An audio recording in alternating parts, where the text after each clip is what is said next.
Assalamualaikum warahmatullahi wabarakatuh. Welcome back to my channel Aris Jaya 82. Oke guys, gimana kabar teman-teman semua? Masih pada sehat bukan? Mudah-mudahan kita masih terhindar dari penyakit COVID-19 ini ya guys. Oke guys, di video kali ini saya akan mengajak teman-teman, ini saya akan mengecek daripada boat thruster engine girder atau dudukan mesin dari baling-baling kapal yang bagian depan yang namanya thruster. Nah, di sini sebelum kita melakukan yang namanya duduk ataupun menginstal daripada engine-nya, nah kita harus mengecek daripada dudukan ini sendiri. Nah, seperti itu kita akan cek saja seperti apa ceknya. Let's go. Oh guys, kita akan melakukan pengecekan terhadap boat thruster engine girder. Bagaimana cara ceknya? Let's go. Nah, inilah guys, ini boat thruster yang berada di depan dan ini engine girdernya dan ini merupakan engine-nya ya. Nah, sebelum kita melakukan pengecekan kita harus melihat dulu awalnya itu pada drawingnya, pada drawing engine girdernya. Nah, ini kita bisa melihat drawing di sini yang apa yang kita lihat itu merupakan dimensi ataupun ukuran daripada engine girder ini sendiri. Jadi kita akan menentukan lokasinya ini tepat apa enggak berdasarkan drawing. Nah, sebelum kita menentukan ukurannya ini kita memasang yang namanya tansi ataupun wiring straight line itu dari kopling boat thrusternya sendiri, dan kita memasang sampai ke bagian belakang batas daripada engine girdernya.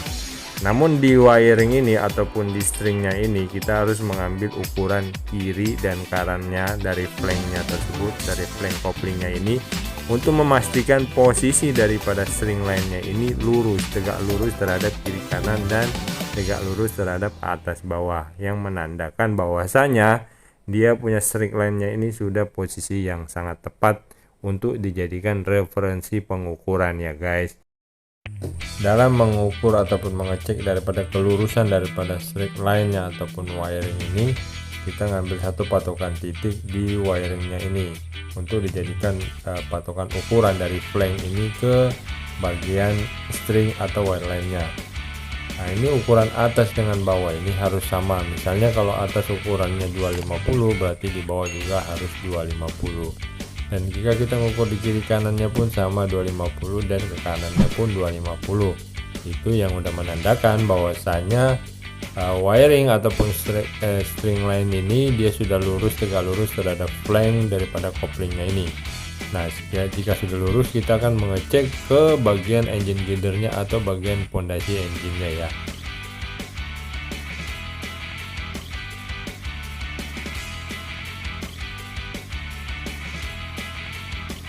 Setelah kita memastikan daripada string line-nya ini berada pada posisi yang tepat atau posisi yang square ataupun siku yang telah kita lakukan tadi, sekarang kita mengambil titik poin daripada engine girder boat thruster ini ya.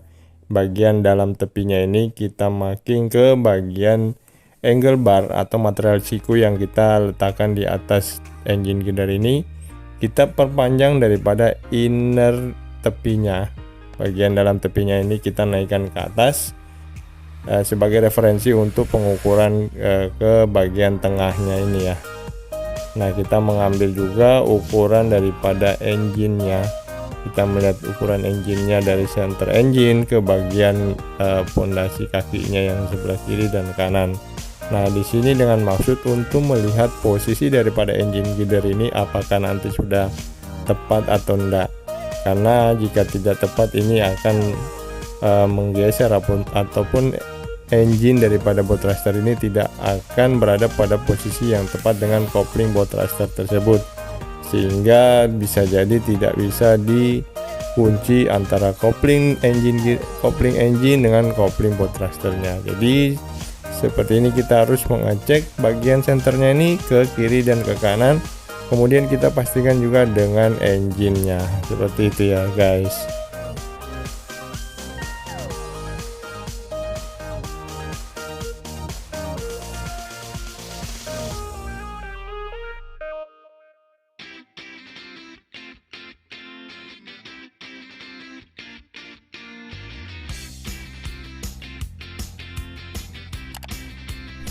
Dan jika teman-teman kita mengecek ternyata posisi daripada engine girdernya ini tidak tepat, yaitu ke kiri dan ke kanannya berdasarkan garis string line-nya ini, maka ini engine girdernya ini kita harus adjust ataupun kita harus geser-geser sehingga kita mendapatkan posisi daripada engine girder yang betul-betul berada pada center daripada string line-nya ini.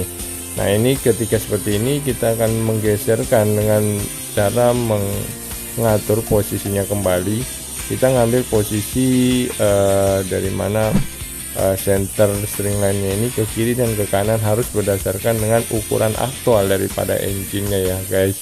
Nah, setelah kita ukur tadi, misalkan daripada ukuran engine-nya yang ke kiri misalkan itu 265 mm dan ke kanan juga 265 mm. Jadi dari posisi string line itu kita harus mengukur ke bagian garis line string line-nya ini ke kiri 265 mm, begitu pula ke sebelah kanannya. Oke teman-teman, sampai di sini aja dulu video saya. Terima kasih untuk teman-teman yang menontonnya, dan kalau ada manfaatnya diambil, jika tidak ada manfaatnya dibuang. Mohon maaf kelebihan dan kekurangannya. Sekian, assalamualaikum warahmatullahi wabarakatuh.